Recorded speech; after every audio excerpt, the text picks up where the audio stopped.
Inés nos pregunta, ¿no es necesaria la reiteración en el caso del acoso sexual, verdad? Quizá va para Mercè, no sé. Como dije en la exposición, si el carácter del acoso es grave, muy grave, no hace falta la reiteración.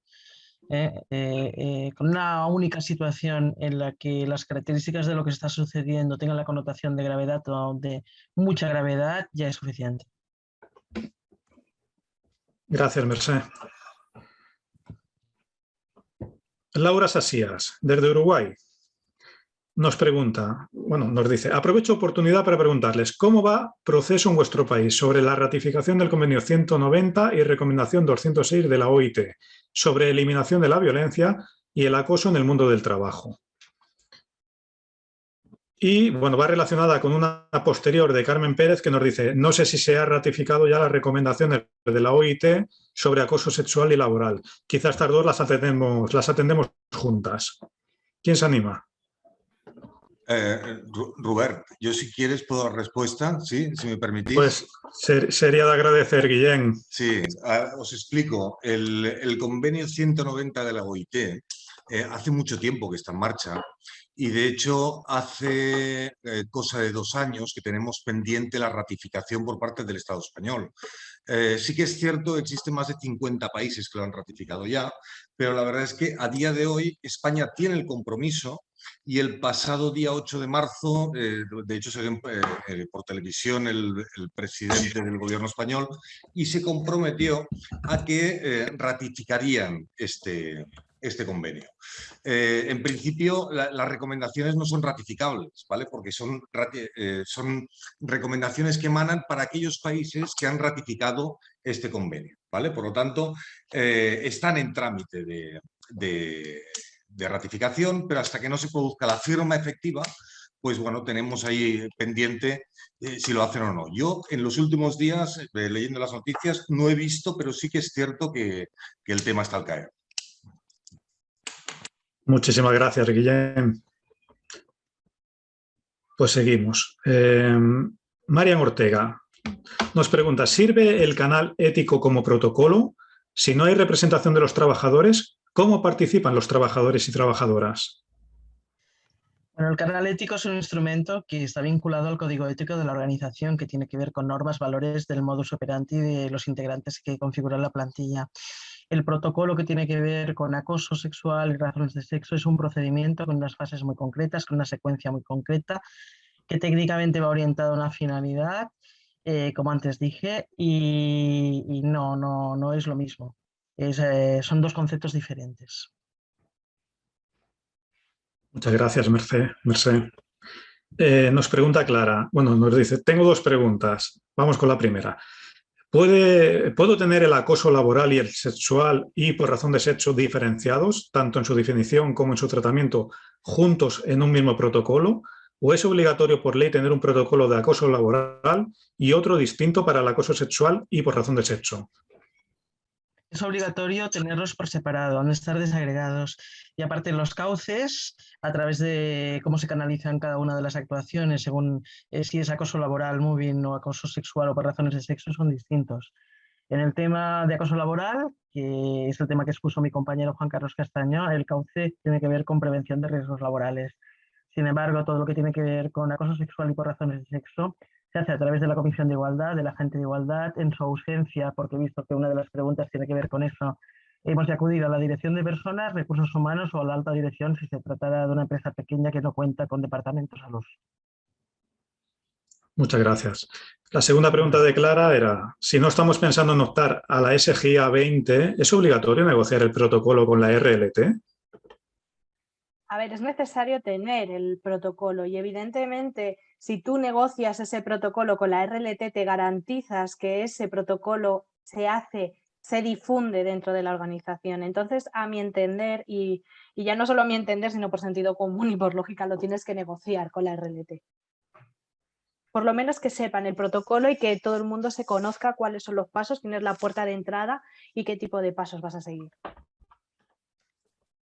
Muchas gracias, Marta. Bueno, ahora tenemos una pregunta que dirige Guillén a Juan Carlos. nos dice, en el caso de que se detecte una posible situación en que quede demostrado en el proceso de investigación que no se pretende la autoexclusión de la persona trabajadora, ¿podría considerarse de facto acoso laboral? Vamos a ver, la intencionalidad de la persona que está acosando es posible que no la sepamos nunca, la verdadera intencionalidad. El hecho es que los ataques que se consideran muy bien, que se consideran acoso laboral, al final lo que tienden es a destruir a esa persona. La forma más fácil de destruirla y la forma más fácil que tiene esta persona de huir, ¿vale? Hablamos de destruir a la persona, yo decía antes desde el punto de vista laboral, pero muchas veces también desde el punto de vista personal, porque las dejan muy hundidas y muy tocadas. Pero la forma más fácil que tiene esta persona de escapar de todo esto es abandonar el puesto de trabajo. De hecho, desgraciadamente, la forma más fácil que tienen muchas organizaciones de poder resolver estos temas es pues separando a estas dos personas y a una de ellas acabando diciéndole que abandonen de una manera, digamos, compensada o no el puesto de trabajo. Si la intención si nosotros podemos averiguar la intención directa del acosador y nos dice que es que abandone el puesto de trabajo a la persona acosada, es evidente que de facto eso es un acoso laboral de libro. Si no lo podemos saber, pero vemos que todas las situaciones se encaminan a eso y que además el estado de esa persona lo lleva a eso, también podemos estar hablando de acoso laboral. En cualquier caso, pues cuando se hace la investigación, lo que se tiene que buscar es que todas esas conductas que he nombrado yo antes, que he dicho yo antes, se están dando con un tiempo prolongado y de una forma contundente, es acoso. Gracias, Juan Carlos. Arantxa, en el caso de acoso sexual y por razón de sexo, ¿podemos derivar a Igualia la realización de las medidas específicas para prevenirlo? Protocolo, acciones formativas, campañas de sensibilización y posteriormente la consecución del SGA 20.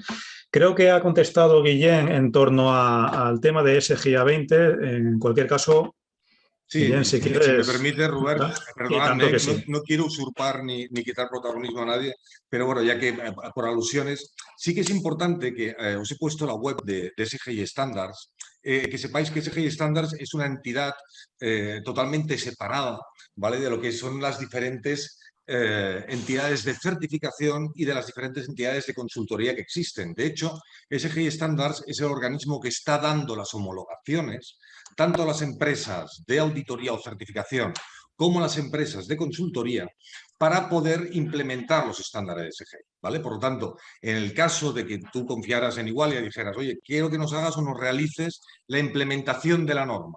Una cosa sería la implementación de la norma y otra cosa sería la auditoría de certificación. Para acudir o para obtener el sello de la SGI A20, lo que tienes que hacer es acudir a cualquiera de las empresas que están homologadas como entidades de certificación para poder obtener este sello SGI A20. ¿Vale? Una cosa, ocurre lo mismo que en prevención de riesgos laborales, ¿vale? De hecho, fijaos que el camino es muy similar al que ocurre en prevención. En prevención empezábamos con la evaluación de riesgos, se continuaba con la planificación preventiva y en igualdad igual. En igualdad se inicia con el diagnóstico de situación, se continúa con el plan de igualdad. A partir de aquí todos son sistemas de gestión, ¿vale? Tenemos la antigua OSHAS 18001, la ISO 45001, etcétera, etcétera, ¿vale? En igualdad de oportunidades, ¿qué tenemos? La SGI 2010 como norma de gestión a nivel global en materia de igualdad de oportunidades y la SGI A20, que es la que ratifica que se está gestionando correctamente tanto las medidas de prevención como las medidas específicas en materia de gestión del acoso sexual. Por eso, dentro de los diferentes formatos que nos exige la SGI A20, que recomiendo encarecidamente su lectura, podréis ver que hay temas que tratan tanto temáticas de protocolo como las campañas posteriores o como, por ejemplo, en materia de acoso laboral, te exige que existan un análisis psicosocial, una evaluación de riesgos psicosociales previa, ¿vale? Nos lo dice también la propia nota técnica de prevención, no sé si era la 491, Juan Carlos, que decías tú o que mencionabas con anterioridad, ya te lo dice, es necesario que exista un análisis de riesgos psicosociales previo a la obtención de. En todo caso, tenéis un listado en la web que os he puesto, donde aparecen los listados de entidades homologadas en materia de consultoría para la implementación de la norma y otras entidades de certificación, que son las entidades que pueden certificar que la implantación de la norma se ha hecho correctamente. Perfecto, Guillem, muchas gracias. Y atendiendo a la parte de protocolos y acciones formativas, desde Igualia te podemos ayudar en ambas áreas, Arantxa. En temas de protocolo, desde la parte de consultoría y en temas de acciones formativas o campañas de sensibilización desde la parte de formación, sin problema. Susana Vidal nos dice, ¿es posible la obtención de una única certificación como grupo de empresas a varias empresas que comparten los mismos procedimientos? A ver, evidentemente, si se comparten los mismos protocolos y eso queda correctamente acreditado, se suele hacer que la cabeza de grupo opte a los sellos y el resto de las empresas se adhieran a ese sello. Pero evidentemente, si tienen CIF diferentes, no van a poder acogerse a ese sello si luego se quieren presentar ellos a concursos, por ejemplo, porque evidentemente no se corresponde con ellos. El sello está ligado a una empresa, a un CIF, que se compre criterios para ser candidata a obtener el sello. Entonces, no es lo mismo una empresa, son todas iguales, a que sean ya varias empresas que en realidad, al final, lo que es la personalidad jurídica evidentemente, si la cabeza tiene el sello y todo, o sea, tiene los protocolos y todas y son en realidad de la misma matriz, salen, sí que pueden compartir el sello. Otra cosa, por ejemplo, en la federación, una federación de empresas. La federación de empresas puede conseguir el sello, pero las empresas que están afiliadas a ellos no, se pueden acoger a la documentación que ellos tienen, pero tienen que hacer la suya porque al final cada empresa es diferente. Gracias por el matiz, Marta. Nines nos dice, es importante diferenciar conflicto de violencia. El acoso es violencia. No podemos hablar de conflicto, ¿no?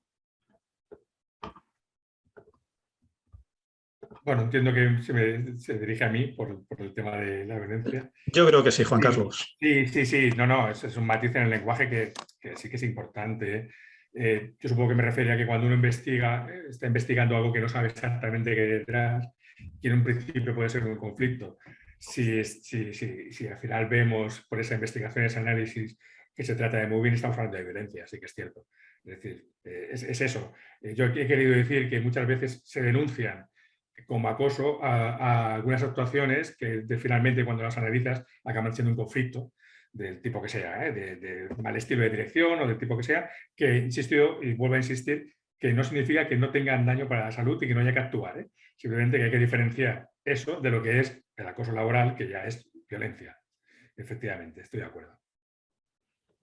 Gracias, Juan Carlos. Tony Dieguez nos pregunta, ¿el certificado SGIA 20 tiene algún tipo de registro oficial? A ver, el SGIA 20 es certificado por SGI estándar. Es así, igual que el ISO es certificado por algún tipo de validadora, es exactamente igual, tiene plena validez. Gracias, Marta. No hay más preguntas por el chat. En todo caso, tenemos una pregunta que nos dice, bueno, va dirigida a Mercè, pero bueno, quien quiera y se encuentre con la capacidad de responder, que lo haga. Nos dice, ¿dónde se recoge que deba haber dos protocolos? ¿Me permites? Sí. Y tanto, Guillén, adelante. A ver, no se recoge en ningún sitio, ¿vale? El problema está que nos están exigiendo. Nos lo exige tanto la autoridad laboral como nos lo exige la propia ley, ¿vale? Por ejemplo, el artículo 48 de la Ley de Igualdad te dice que las empresas deberán incorporar procedimientos específicos en materia de acoso sexual y acoso por razón de sexo, por lo tanto nos lo está diciendo de una manera taxativa. No dice, sin embargo, que deban existir los protocolos, pero sí que dice que el procedimiento en materia de acoso sexual debe ser un procedimiento específico. De ahí que nos encontremos ante la situación de que muchísimas empresas, ¿vale? De las pocas empresas que disponen de procedimientos en materia de acoso, tengan en este momento procedimientos dobles, ¿vale? Que son procedimientos que, queráis o no, incitan un poco a la confusión, ¿vale? Porque, claro, el procedimiento, por norma general, te acompaña de una explicación de qué hay que hacer, cómo hay que hacerlo, cuándo hay que hacerlo y quiénes son las personas responsables para hacerlo. Claro, el momento en que os hemos dado la explicación de que deben existir dos realidades diferentes, ¿vale? Que sería acoso laboral, por una parte, que cuelga de prevención, y acoso sexual, por otra parte, que cuelga del departamento o el área de igualdad, pues vemos que hay dos realidades diferentes que deben mantenerse con procedimientos totalmente separados, ¿vale? Y totalmente independientes. Es más, y ahora permitidme el tecnicismo jurídico, estamos hablando de la litis consorcio activa necesaria, es decir, la legitimidad para poder entender de estos procedimientos, del canal de denuncias, de las actuaciones posteriores, ¿vale? Corresponderá al servicio de prevención en caso de acoso laboral, ¿vale? Y corresponderá a la agente de igualdad en caso de acoso sexual, ¿vale? Sencilla y simplemente por un tema de conocimientos, ¿vale? Y sencilla y simplemente por un tema de legitimidad. ¿Quiénes están legitimados? Técnicos superiores en prevención con la especialidad de ergonomía y psicosociología aplicada en materia de prevención de riesgos laborales, y agentes de igualdad en materia de acoso sexual y acoso por razón de sexo. ¿Dónde se dice que deban existir procedimientos separados? Normalmente en las actas de la Inspección de Trabajo, cuando te reclama que separes los procedimientos, porque no hay una litis consorcial activa delimitada, porque no existen las comunicaciones claramente determinadas. Si tenemos que comunicar en materia de acoso laboral a la Comisión de Igualdad, no, al Comité de Seguridad y Salud, perdonad, y por otra parte a la Comisión de Igualdad, porque lo establecemos todo dentro de un procedimiento. Esto lleva a confusiones, y esto con más de 800 dictámenes periciales en las espaldas que llevamos en Igualia, nos hemos encontrado en infinidad de situaciones muy similares en las que se hace entender a personas o miembros del Comité de Seguridad y Salud sobre temas de acoso sexual y a miembros del Comité de Igualdad sobre temas de acoso laboral, ¿vale? Con lo cual se produce una desintonía tremenda e importante, ¿vale? Espero haberte dado respuesta. Es básico y fundamental que tengamos los procedimientos separados, ¿eh?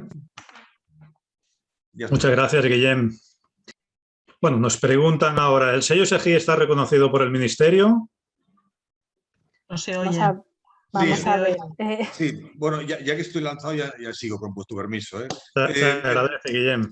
Reconocido por el Ministerio, no. Reconocido por las diferentes entidades que agrupan al Ministerio, sí, porque en el momento en que tú te presentas ante... Es un sello a nivel internacional, ¿vale? Con lo cual depende de la voluntad de cada Estado realizarlo o no. Esto es lo mismo que ocurre con las entidades de certificación o con la NSPL, por ejemplo, de calidad alimentaria, que son normas que determinan una situación de determinada calidad con respecto a la gestión integral dentro de las empresas, y que puede llegar a estar reconocida o puede no llegar a estar reconocida. El reconocimiento implícito no existe, ¿vale? Sin embargo, en el momento en que tú quieres acceder a un concurso, en el momento en que tú quieres presentarte a una determinada subvención y demás, lo tienen en cuenta. Te lo dice directamente también el propio Ministerio, que es la única referencia que hace, cuando te habla, y te lo dice directamente la ley que hace referencia a igualdad de oportunidades, cuando quieres conseguir el distintivo de igualdad, que se dicen que para conseguir el distintivo de igualdad, por ejemplo, se tendrán en cuenta otros sellos y distintivos de carácter privado, de carácter no privado, etcétera, etcétera. Es la única referencia que puede haber. En principio, se trata de una institución privada, es una norma privada, y por lo tanto no busca tampoco el reconocimiento a nivel ministerial. Muchas gracias, Guillem. Tony Dieguez nos vuelve a preguntar, en las empresas que no tienen plan de igualdad o que no están obligadas, ¿es obligatorio tener por separado los protocolos?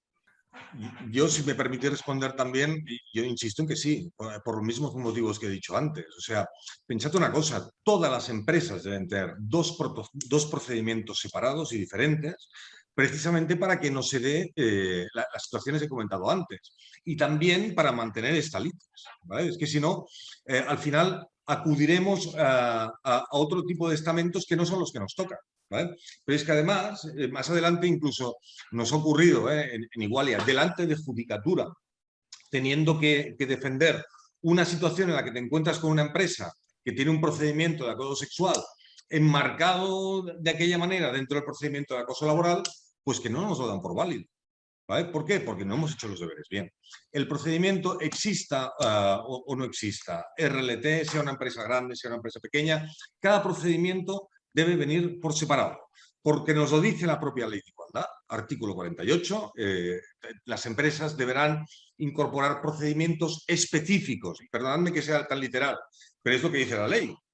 Artículo 48, procedimientos específicos en materia de igualdad y dar cauce a las denuncias o reclamaciones que pudieran formular quienes han sido objeto del mismo, ¿vale? Por lo tanto, importante tener en cuenta esto. Son artículos que hacen referencia a todas las empresas, ¿vale? Y aprovecho para recordaros también que no solo deben adoptar medidas de igualdad, y perdonadme que me estoy saliendo de tema, pero ya que estoy, pues cojo y os lo comento, no solo deben adoptar medidas de igualdad las empresas de más de 50 personas trabajadoras, no, cuidado, que el artículo 45.1 es taxativo y es un artículo que todo el mundo se lo salta.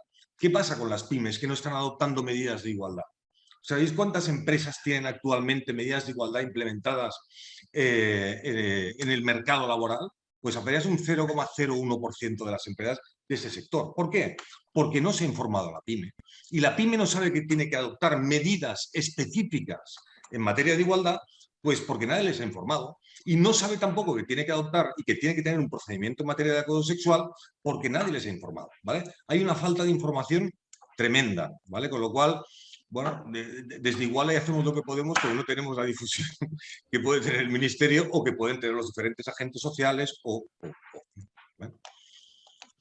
Vale, nos vamos con una última, si os parece. Dice, pero cuando se denuncia, muchas veces en origen se puede denunciar como acoso sexual lo que es acoso laboral. Bueno, pues para eso también están los peritos. ¿Realmente es un acoso sexual o no? Y si es un acoso laboral o no. Para eso están los peritos, los PECLA. Perfecto, gracias, Marta.